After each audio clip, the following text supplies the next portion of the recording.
No sé Doctora qué falta. Carolina Centeno, ella es ministra de Salud de la provincia del Chaco. ¿Cómo le va? Bienvenida al Informativo Federal aquí en Norte Grande Federal. ¿Cómo está? ¿Cómo están? Bien, muy bien. Gracias por la invitación. Me queda algo en el tintero, digo, ¿hay algo que no le ha tocado como ministra tener que lidiar en este tiempo? Y la verdad que, bueno, sumaría ahí viruela símica. Totalmente. Y bueno, no sé si quedará, todavía queda tiempo, no quiero hablar mucho. Lamentablemente uno de los temas que nos preocupa y la ocupa a usted tiene que ver con el dengue. ¿En qué situación estamos con este problema con el mosquito que tenemos en el Chaco? Bueno, epidemiológicamente la Argentina, en realidad todas las provincias que desde lo que sería la región centro hacia arriba tienen presencia del vector, en este caso el mosquito Aedes aegypti, están actualmente en brote epidémico, en uno de los brotes epidémicos más importantes de los que se tiene registro en los últimos años. Nosotros habíamos tenido un brote importante en el año 2008-2009 con 24.000 casos en total en el país registrados. Ahora en el país hay 80.000. Hay provincias de alrededor nuestro que conforman el cinturón noreste-noroeste que están con una tasa de notificación y de ocurrencia de casos mayor a la nuestra. Nosotros hasta el momento hoy tenemos 623 casos confirmados, positivos, ya estudiados por serología o por diferentes modalidades. Estamos activando también la modalidad de nexo epidemiológico por la situación en la que nos encontramos ahora y tenemos otros tantos más de 200 casos todavía en estudio. Estos casos seguramente se van a descartar o a confirmar en las próximas horas. Tenemos también circulación de chikungunya aquí en el país todavía de procedencia importada, 23 casos que ya muchos han sido resueltos y que otros tantos se han diagnosticado en las últimas semanas. No hemos tenido que lamentar fallecimientos en nuestra provincia. Hay provincias como Tucumán que han reportado días donde tenían 70 internados. Nosotros en nuestra provincia hoy tenemos 0 internados, tanto en el sector público como en el sector privado. Las personas que estaban en el sector público y privado fueron dadas de alta. Eso igual no implica que no tengamos más de 200 casos en Resistencia, que tengamos 84 en Charata, que tengamos otros tantos de la misma magnitud en la zona de Coronel Durati y en Basail, donde ya allí la circulación es autóctona y donde ya las medidas claramente tienden a ser de fumigación espacial y tienen que ver con esto que decía, en nexo epidemiológico, donde se elige testear a las personas con factores de riesgo, a las personas en situación o con diagnóstico de dengue grave o aquellas hospitalizadas, y que nosotros lo que hacemos es prioritariamente hacer el diagnóstico rápido en guardia o en consultorio de que aquellas personas con los síntomas compatibles o característicos de dengue ya sea asumida como dengue y se procede a hacer los bloqueos de foco y por supuesto lo que significa el uso de repelente,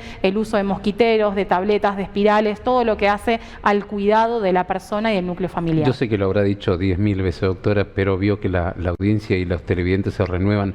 ¿A qué sintomatología debemos prestar atención? Porque no podemos eliminar los mosquitos que hay en la ciudad, en los barrios, es imposible, ¿no? Sí, por ahí tratar de disminuirlo, pero ¿qué sintomatología deberíamos tener cuidado? Bien, para recordar siempre, no todo mosquito transmite dengue. Estamos hablando de la Aedes aegypti, que es un mosquito en particular que tiene una mayor circulación en las primeras horas de la mañana y en las últimas horas de la tarde, pero que puede estar presente durante todo el día. Nosotros lo que tenemos que hacer también es un ejercicio de sacarnos como el chip de COVID, que es un chip con el que venimos y que las personas piensan que esto se transmite por ahí de persona a persona. No, es necesario en el medio un vector. Por eso las medidas de foco están destinadas a poder controlar este vector, que sin el mosquito no es posible transmitir dengue de una persona a otra. En ese sentido, los síntomas característicos de dengue tienen que ver con la fiebre. La fiebre mayor de 38 grados centígrados es el síntoma característico. A esa fiebre se agrega dolor de cabeza, dolor detrás de los ojos, particularmente dolor de cuerpo. En chikungunya lo que aparece es mucho dolor articular, por lo tanto en personas con serología negativa para dengue o con algún diagnóstico rápido negativo para dengue se procede a hacer, porque comparten síntomas, el test de chikungunya, y si da negativo el test de Zika, que si bien no hay reportes en nuestro país, sabemos que es el mismo mosquito el que lo puede transmitir, y hay casos por fuera del país también de Zika. Zika tiene una particularidad, que es que tiene también una transmisión a través de vía sexual, por lo tanto es importante la protección con condones. Y retomando lo que es la sintomatología para dengue, podemos agregar, además de lo que dijimos antes, náuseas, vómitos, dolor abdominal, y en los casos donde pueden aparecer riesgo de dengue grave o de shock por dengue, ahí empiezan a aparecer manchas en la piel, a diferencia del rash cutáneo. El rash es para que se entiendan, son pequeñas ronchitas rojas, esas pueden estar asociadas a dengue, pero aparecen manchas violáceas como puntos violáceos en diferentes partes del cuerpo y puede aparecer sangrados de encías, de nariz o de cualquier otra cavidad del cuerpo. Es ahí donde tenemos que estar muy atentos a que no se produzcan complicaciones por dengue. El dengue lo que genera es una cuestión que tiene que ver con el manejo de los líquidos internamente, con el metabolismo de los líquidos y puede producir luego complicaciones que si no son bien manejadas pueden terminar lamentablemente complicándose de manera grave e incluso producir fallecimientos. En la Argentina hay 14 fallecimientos reportados, ninguno en nuestra provincia hasta el momento,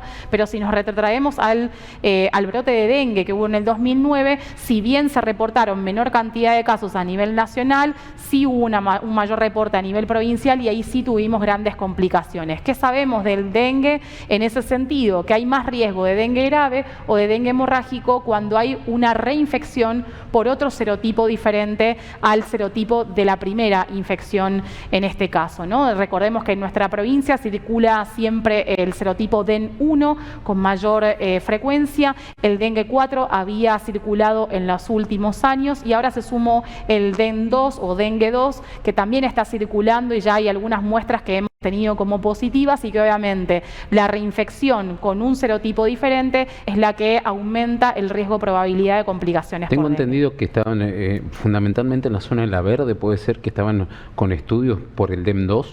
Particularmente la zona de Basail, es el lugar de Basail donde hemos estado, porque ahí es la zona limítrofe con Santa Fe, que fue donde se reportaron los primeros casos autóctonos de dengue en nuestro país. Villa Guillermina, la zona de Villacampo, Florencia, Avellaneda, Reconquista, fueron las localidades santafesinas. Santa Fe reporta más de 4.000 casos. Tenemos una tasa muy alta de notificación en la provincia de Tucumán, en la provincia de Salta y en la provincia de Santiago del Estero, donde además los equipos del Ministerio de Salud de la Nación han estado presentes como para poder ver la evolución de la enfermedad. En nuestro caso estamos fumigando junto con los equipos provinciales, se suman los equipos municipales de fumigación y por el otro lado las brigadas que tenemos de control de vectores del Ministerio de Salud de la Nación que también están trabajando en territorio.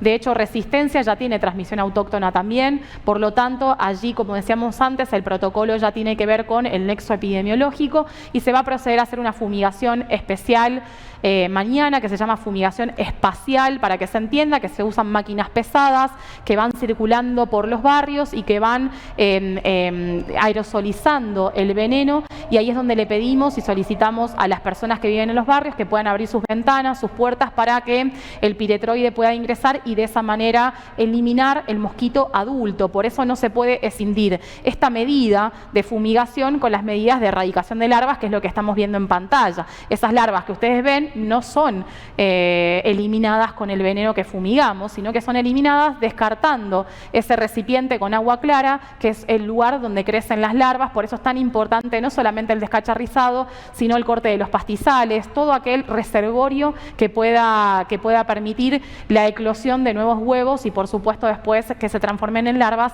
y en mosquitos adultos, que son los que transmiten la enfermedad. Una de las grandes dudas es el tema del recipiente de agua de las mascotas. ¿Qué pasa con el recipiente de agua de las mascotas? Todo recipiente de agua quieta, de agua clara y calma puede ser un reservorio importante. Nosotros siempre lo que recomendamos es que esa agua pueda ser de la menor cantidad posible, que pueda ser recambiada cada varias horas, aproximadamente entre 4 a 6 horas, para que nos permita a nosotros evitar la generación de reservorios propios. Recordemos que cada mosquito cuando va a poner huevos, en cada ovipostura pone entre 100 a 400 huevos. O sea que imagínense la cantidad de huevos que puede estar poniendo un mosquito en cada uno de los recipientes. Nosotros principalmente, y después de cada lluvia, es cuando se acumula mayor cantidad de agua, principalmente en estos recipientes que muchas veces no forman parte del comedero, pero forman parte de esa cubierta que quedó en el fondo de la casa o que quedó en un terreno baldío, o esa botella también desarmada que puede acumular cierta cantidad de agua. Es esa agua, no la de una zanja, no la que está contaminada, no la de una laguna, sino ese tipo de agua clara la que sirve como reservorio reservorio del mosquito. Sabemos que además la climatología fría no es favorable para el crecimiento y la reproducción, por lo tanto sabemos que para el mes de mayo va a empezar ya de por sí a declinar en virtud de la climatología, pero lo más importante para nosotros es comprender que la responsabilidad es compartida en el sentido del Estado poniendo a disposición en su nivel nacional, provincial y municipal todo lo necesario, pero también con esta cuota de compromiso ciudadano, vecinal, barrial, en poder eliminar los reservorios. Vuelvo a decir, recomendando además principalmente que durante todo el año, inclusive con clima frío, sigamos descacharrizando y sigamos evitando. El dengue se genera y es endémico porque aparte hace la costumbre, ¿no? Al uso y costumbre de las familias. Si logramos hacer eso durante todo el año, no nos va a sorprender en el verano, que es donde más tenemos esta situación. Doctora, me quiero detener en algo porque me hablaba de lo que va a ser la fumigación aeroespacial, me dijo. Sí. ¿Por qué barrios empiezan? ¿Mañana empiezan? ¿Hay un cronograma de barrios? ¿Cómo será? Nosotros lo que vamos haciendo es un seguimiento del surgimiento de los casos. Si los casos son aislados, si los casos tienen que ver con un barrio, con una localización en especial, vamos a mañana a las 7 de la mañana a estar en el barrio La Rubita, que allí tenemos un conglomerado importante para hacer de bloqueo de foco, entonces aprovechamos para hacer esta fumigación espacial. Y por la tarde a las 17 horas vamos a estar en el barrio Villa Luz Uriaga también para poder proceder a esta fumigación espacial que no se hace en todos los lugares, sino que se hace específicamente cuando se detectan conglomerados o un agrupamiento de casos en particular y donde ya la medida de fumigación casa por casa o con el bloqueo epidemiológico del control del foco, el foco individual, no es suficiente. Esta fumigación espacial es la que se hizo en Basail, también durante 3 días en toda la localidad para proceder a disminuir los mosquitos adultos que son los que transmiten la enfermedad. Eso va a ser mañana. Mañana. ¿Va a haber otros barrios que están comprometidos, digo, como focos de infectados? Sí, en virtud del parte que hoy se anunció, ya están los equipos haciendo el mapa particularmente y van a hacer las fumigaciones espaciales sobre la localidad de Resistencia, que es la localidad que más casos está reportando y que a través de lo que significa el manual de manejo de los casos, que es un manual que elaboró el Ministerio de Salud de la Nación, nos permite a nosotros abordar este tipo de tácticas. A medida que vayamos teniendo los reportes georreferenciados de los lugares, iremos comunicando. Por el momento comunicamos mañana bien temprano comunicaremos el resto de la semana para que las personas sepan además que también es necesario que la fumigación pueda no solamente ser en la calle o ser en los espacios públicos, sino que también permita ingresar a los domicilios y al peridomicilio, que es habitualmente el foco más importante que tenemos de reservorios del mosquito. Doctora, le tengo que cambiar de tema, más allá de la importancia del dengue, porque ayer el presidente Alberto Fernández presentó el plan Reconstruir Salud. ¿Este plan en qué puede llegar a beneficiar y cómo va a impactar a la provincia del Chaco? Bueno, este plan Reconstruir Salud en realidad ya nos está beneficiando, particularmente fue el lanzamiento para todas las provincias de lo que se viene trabajando en la conformación de varias redes de cuidado, de tratamiento, de diagnóstico. Particularmente una de las líneas en infraestructura sanitaria tiene que ver con lo que antes serían los modulares, los hospitales modulares y su reconversión a nuevos espacios de atención y de cuidado. La construcción de nodos en red, nosotros aquí en la provincia tenemos uno en construcción que es en la ciudad de Juan José Castelli, que es una nueva modalidad de centros de salud que están trabajados como nodos de cuidado, donde se plantea una nueva dinámica de distribución de los espacios para que sean equipos interdisciplinarios los que asistan y acompañen a las personas que se atienden allí. Luego tenemos también la llegada a través de la Red Federal de Bioimágenes de un resonador magnético para la provincia, de un tomógrafo computado y de un angiógrafo. Va a ser el primer angiógrafo público que vamos a tener. Hay angiógrafos en nuestra provincia, pero ninguno en el sector público. El angiógrafo va a estar emplazado en el hospital pediátrico, el resonador también en el hospital pediátrico y va a poder ser utilizado por los 2 hospitales, y el tomógrafo computado para el hospital Julio Ceperrando, que ya tiene un tomógrafo y que este se sumaría a un segundo tomógrafo para poder ampliar la capacidad resolutiva del hospital. Y luego tenemos también como puntos más importantes, además de la inversión en computadoras, en fortalecimiento de la historia clínica, la llegada de 14 ambulancias a la provincia. 8 ya llegaron en noviembre del año pasado y fueron distribuidas a diferentes localidades, y faltan 6 4x4 que vienen a reforzar las compras provinciales que hemos hecho. Estamos a muy poquitos días por ahí algunas semanas, un poco más o menos, de la entrega de 54 ambulancias compradas por la provincia con una inversión superior a los 1.700 millones de pesos, donde además es la primera compra histórica de ambulancias especiales, ¿no? La provincia no solamente necesita ambulancias de terapia intensiva o de traslado, sino que también nosotros hicimos un especial análisis que tiene que ver con compras para ambulancias para catástrofe múltiples, por ejemplo, cuando tenemos que asistir el incendio que sucedió el otro día, que tuvo lamentablemente 6 víctimas, tuvimos que asistir a 4 personas, se necesitaron 4 ambulancias. Las ambulancias de catástrofe múltiples nos permite atender hasta 6 pacientes al mismo tiempo y ser llevados en el mismo espacio, por lo tanto acorta los tiempos de atención. Y también tenemos ambulancias neonatales para pacientes obesos y para pacientes con problemáticas de salud mental, que son ambulancias preparadas específicamente para este tipo de personas o de problemáticas, que la provincia nunca contó con ellas y con las que contaba eran provistas por el Ministerio de Salud de la Nación, que eran 2 neonatales aquí en la ciudad de Resistencia. Ahora, doctora, yo no sé si le han preguntado esto, por lo menos yo nunca lo escuché, porque imagino que usted habrá establecido un plan de cómo ejecutar las políticas sanitarias en la provincia, lo habrá hablado con el gobernador, pero en el medio se encontró con esto que le decía al principio, una pandemia, con el dengue. ¿Cómo altera eso los planes que usted tiene con su equipo para la salud de la provincia del Chaco? ¿Va alterando? Porque imagino que el presupuesto que tiene habilitado va destinado también a estos casos de urgencia. Sí, así es. La provincia tenía un plan de inicio a nivel de salud que todo cambió en marzo del 2020, cuando apareció la pandemia, donde todos los recursos se redestinaron y se redefinieron a poder fortalecer la capacidad estatal para poder responder a lo que en ese momento no se sabía qué era, donde no teníamos vacuna, donde no teníamos ningún tipo de tratamiento, y en esa cuarentena dura que nos tocó vivir, básicamente lo que se ganó era tiempo para hacer los hospitales modulares, comprar respiradores, fortalecer el recurso humano, capacitarlo, sostenerlo, pero también asimismo tuvimos que cerrar las cirugías programadas, tuvimos que solamente dedicarnos a las urgencias, muchas personas perdieron sus controles habituales, hubieron un montón de enfermedades que no se pudieron prevenir o que no se hicieron las prácticas correspondientes de prevención, y todo eso hizo que cuando a mí me tocó asumir el ministerio en julio del 2021, en ese momento todavía la pandemia estaba atravesando su segunda ola. La segunda ola, cuando yo asumí, había 300 internados todavía en el hospital Perrando, los centros de salud estaban cerrados, las cirugías programadas no se realizaban y obviamente eso iba ya tensionando las listas de espera, las necesidades de los pacientes, los insumos y medicamentos para poder organizar nuevamente lo que era la atención sanitaria previa. Y lo que en realidad tuvimos que volver a hacer es lo mismo que dábamos por sentado, lo tuvimos que volver a redefinir. ¿Cómo hacemos para abrir paulatinamente los centros de salud? ¿Cómo hacemos para abrir paulatinamente las intervenciones quirúrgicas programadas? ¿Cómo hacemos para que los hospitales recuperen su capacidad preventiva y su capacidad operativa? Es así que venimos trabajando sobre las listas de espera quirúrgicas, por ejemplo, y hemos logrado disminuirlas, pero asimismo se me siguen sumando personas, más todas las que teníamos previamente de 2 años de no haber intervenido quirúrgicamente a muy pocas personas. Por lo tanto, lo que tenemos es un plan estable que además se mueve en virtud de las emergencias. Tuvimos gripe aviar o tenemos gripe aviar,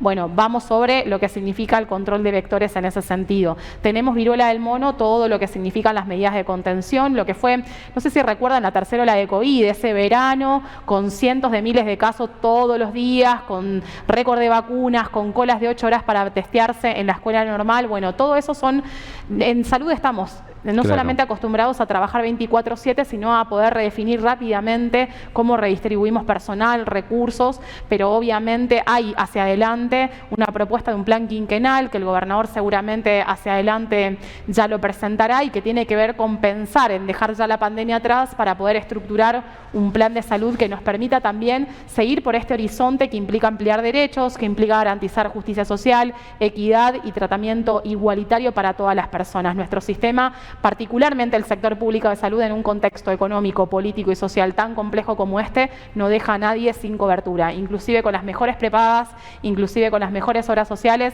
uno va al hospital público y allí es recibido, atendido, asistido, cuidado, con los efectos y con las virtudes que tiene el sistema, pero claramente ha quedado demostrado en la pandemia que en Argentina sin sector público hubiera sido imposible su manejo. Sí, eso coincido totalmente. Si hay algo que nos enseñó la pandemia, porque mire que la gente reniega con el hospital Perrando y habla, pero fue el bastión, el gran bastión salvador, indudablemente en esta pandemia. Doctora Carolina Centeno, muchas gracias por la visita y gracias por visitarnos en esta casa. A ustedes, gracias por la invitación. Somos el primer canal de noticias desde el interior del país.